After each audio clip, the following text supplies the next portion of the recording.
दोस्तों, मेरा नाम है शिव गुप्ता और मैं आपका स्वागत करता हूं इस चैनल पे जिसका नाम है Shiv Gupta learn English with मी।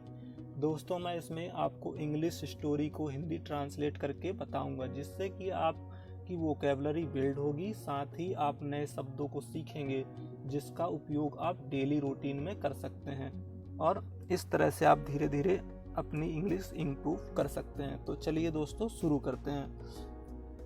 तो दोस्तों, स्टोरी का नाम है द ग्रीडी माउस, लालची चूहा। तो ग्रीडी मतलब होता है लालची और माउस इन्हें होता है चूहा। तो the greedy mouse. A greedy mouse, एक लालची चूहा, सॉ अ बास्केट, उसने क्या देखा? सॉ यानी देखा, अ बास्केट, एक कटोरा देखा, फुल ऑफ ग्रेन, जो कि दानों से भरा हुआ था। तो लालची चूहे ने एक बास्केट देखा जो कि दानों से भरा हुआ था। ही वांटेड, वह चाहता था, टू ईट इट, उसे खाना चाहता था। तो वह उसे खाना चाहता था, दाने खाना चाहता था। वांटेड यानी चाहना, ईट यानी खाना। He made a small hole, इसने एक छोटा होल बनाया, इन द बास्केट, बास्केट में। ही स्क्वीज्ड, वह घुस गया, इन थ्रू द होल, वह उस होल के माध्यम से उसमें अंदर घुस गया। ही स्क्वीज्ड इन, वह अंदर घुस गया, थ्रू द होल, होल के माध्यम से। He ate a lot of grain, उसने काफी सारे दाने खा लिए। एट यानी होता है खाना, किसी चीज को खाना। तो उसने काफी सारे दाने खा लिए, ग्रेन यानी दाने। ही फेल्ट फुल, वह भरा हुआ महसूस करने लग गया। एंड वॉज वेरी हैप्पी, और वह काफी खुश हुआ, वह काफी खुश था। He felt full मतलब वह काफी भरा हुआ महसूस कर रहा था, और was very happy, और वह काफी खुश था। Now he wanted to come out, now यानी अब, he wanted वह चाहता था, to come out बाहर आना चाहता था, come out यानी बाहर आना।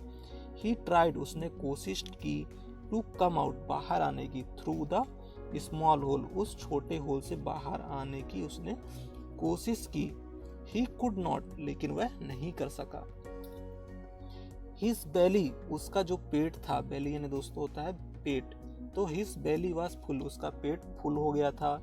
He tried again, उसने फिर से कोशिश की, but it was no use, लेकिन इसका कोई मतलब नहीं था, क्योंकि दोस्तों उसने इतने दाने खा लिए थे क्योंकि उसका पेट फुल गया था, तो इसके कारण वो बाहर नहीं निकल पा रहा था। The mouse started crying, तो जो चूहा था वो रोने लगा। क्राइंग यानी रोना होता है, तो चूहा रोने लग गया। अ रेबिट वाज पासिंग बाई, एक खरगोश वहां से गुजर रहा था। पासिंग बाई यानी गुजरना, तो एक चूहा वहां से गुजर रहा था या फिर जा रहा था। ही हर्ड, उसने सुना, द माउस क्राई, चूहे की रोने की आवाज को उसने सुना। एंड आस्क्ड, और उससे पूछा, आस्क ने पूछा, व्हाई आर यू क्राइंग, तुम क्यों रो रहे हो माई फ्रेंड, मेरे दोस्त, तुम क्यों रो रहे हो मेरे दोस्त। द माउस एक्सप्लेन, तो चूहे ने उसे सारी बातें बताई। एक्सप्लेन मतलब समझाना, तो माउस ने उसे सारी बात बताई। I made a small hole, मैंने एक स्मॉल होल बनाया। And came into the basket, और इस बास्केट के अंदर आ गया, इस कटोरे के अंदर आ गया। टू ईट द ग्रेन, दानों को खाने के लिए। Now I am not able to get out through that hole, अब, नाउ यानी अब, आई एम नॉट एबल, मैं इसके लिए सक्षम नहीं हूँ, टू गेट आउट, बाहर आने के लिए, थ्रू दैट होल, इस होल से मैं बाहर आने के लिए अब सक्षम नहीं हूँ। द रैबिट सेड, खरगोश ने कहा, इट इज बिकॉज, यह ऐसा है क्योंकि, यू एट टू मच, तुमने बहुत ज्यादा खा लिया है। Wait till your belly shrink, इंतजार करो, टिल तब तक, you will your belly shrink, जब तक कि तुम्हारे जो पेट है वो सिकुड़ नहीं जाता तब तक इंतजार करो। इधर पे दोस्तों श्रिंक का मतलब होता है सिकुड़ना, तो उसका पेट फूल गया था और उसे खरगोश ने कहा कि जब तक तुम्हारा पेट सिकुड़ नहीं जाता तब तक तुम इंतजार करो। Then the rabbit went away, इसके बाद रैबिट वहां से चला गया। वेंट अवे चले जाना। The mouse fail asleep, mouse so गया, इन द बास्केट, तो माउस वही कटोरे में ही सो गया। द नेक्स्ट मॉर्निंग, अगली सुबह, हिज बेली हैड श्रंक, उसका जो पेट था वो श्रिंक हो गया, सिकुड़ गया। बेली यानी पेट और श्रंक यानी सिकुड़ना, तो उसका पेट सिकुड़ गया। बट ही वांटेड, लेकिन वह चाहता था, टू ईट, खाना, सम मोर ग्रेन्स, तो वह फिर से एक बार कुछ दाने खाना चाहता था। ही फॉरगेट, वह भूल गया, क्या भूल गया, all about getting out of the basket, तो वह भूल गया ऑल अबाउट के बारे में, गेटिंग आउट बाहर आने के बारे में वो तो बिल्कुल से भूल ही गया, ऑफ द बास्केट तो वह कटोरे से बाहर आने के बारे में भूल गया। फॉरगेट यानी भूल जाना होता है और गेटिंग आउट यानी बाहर आना। So he ate the grain, तो उसने फिर से दाने खाए। And his belly was really big again, और उसका पेट फिर से एक बार बहुत बड़ा हो गया। After eating mouse remember that he had to escape, after eating the mouse remember that he had to escape, तो माउस को खाने के बाद यह याद आया, रिमेंबर यानी याद आना, यह याद करना, तो माउस खाने के बाद उसको याद आया माउस को कि उसे बाहर निकलना था, एस्केप यानी भागना या बाहर निकलना, तो उसे याद आया कि उसे बाहर भी निकलना था। But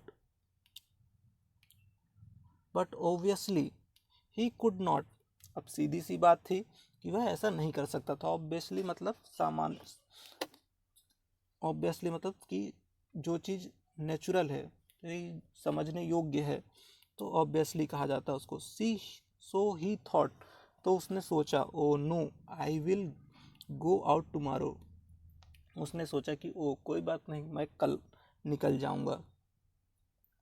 the next day cat was passer by, अगले दिन वहां से एक बिल्ली गुजर रही थी। ही स्मेल्ट, उसने सूंघा, द माउस, उसने माउस को सूंघ लिया। And saw the mouse in the basket, और बास्केट में उसने चूहे को देखा। ही लिफ्टेड द माउस, उसने माउस को बाहर निकाला। एंड एट इट, और उसे खा लिया। तो दोस्तों ये थी स्टोरी जिसमें एक लालची चूहा था जिसे एक बास्केट में दाने मिले और वह लालच में आके उसके अंदर घुस गया होल बनाकर, और उसने दाने खा लिए। दाने खाने के बाद उसका पेट फूल गया और वह बाहर आने की कोशिश किया, तो लेकिन बाहर नहीं आ पाया।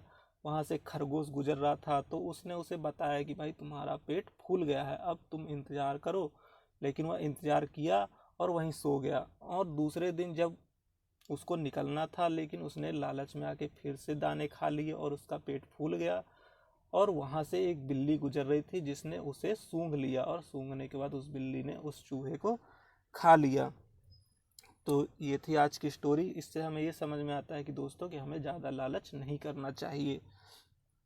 तो ये थी आज की स्टोरी दोस्तों। अगर आपको पसंद आई हो तो आप कमेंट करिए, मैं आपके लिए ऐसी ही स्टोरी और आगे लाता रहूँगा। और आगे आने वाली वीडियो में मैं आपको सेंटेंस स्ट्रक्चर कैसे ट्रांसलेट करते हैं, कैसे बनाते हैं, और ग्रामर का यूज कैसे करते हैं और क्यों करते हैं, इस सब के बारे में भी वीडियो लाकर बताऊंगा। तो तब तक के लिए धन्यवाद दोस्तों।